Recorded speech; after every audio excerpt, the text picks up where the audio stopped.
Isang mapagpalang araw po sa ating lahat. Ngayon po ay Pebrero 22, Linggo. Unang linggo sa panahon ng Kwaresma. Ang ebanghelyo po natin ngayon ay hango sa sulat ni San Mateo 4:1 hanggang 11.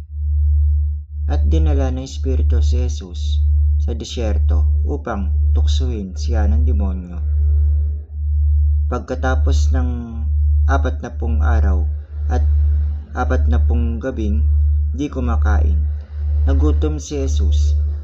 Kaya lumapit sa kanya ang demonyo at sinabi, "Kung ikaw ang anak ng Diyos, utusan mo ang mga batong ito at maging tinapay." Ngunit sumagot si Jesus, "Sinasabi ko sa kasulatan, hindi sa tinapay na lamang nabubuhay ang tao, kundi sa bawat namumutawi sa bibig ng Diyos." Dinala naman siya ng dyablo sa banal na lungsod. Inilagay siya sa nakausling pader ng templo at sinabi, "Kung ikaw ang anak ng Diyos, tumalon ka paibaba, pagkat sinasabi ng kasulatan, utusan ng Diyos ang kanyang mga anghel para sa iyo. Bubuhatin ka nila upang hindi matisod ang iyong paa sa bato." Sumagot si Jesus, "Ngunit sinasabi rin sa kasulatan, huwag mong hamunin ang Panginoong Diyos."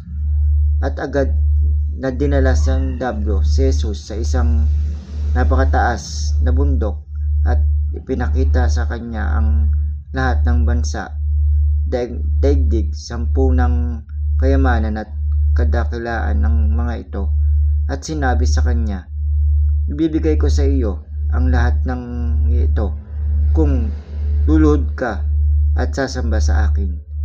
Kaya sumagot si Jesus, "Lumayo ka, Satanas, sinasabi ko ng kasulatan, sambahin mo ang Panginoon mong Diyos, siya lamang ang iyong paglilingkuran."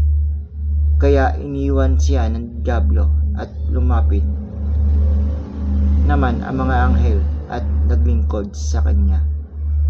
Ang salita ng Diyos. Ang pahiwatig po sa atin ngayon ng ating ebanghelyo ay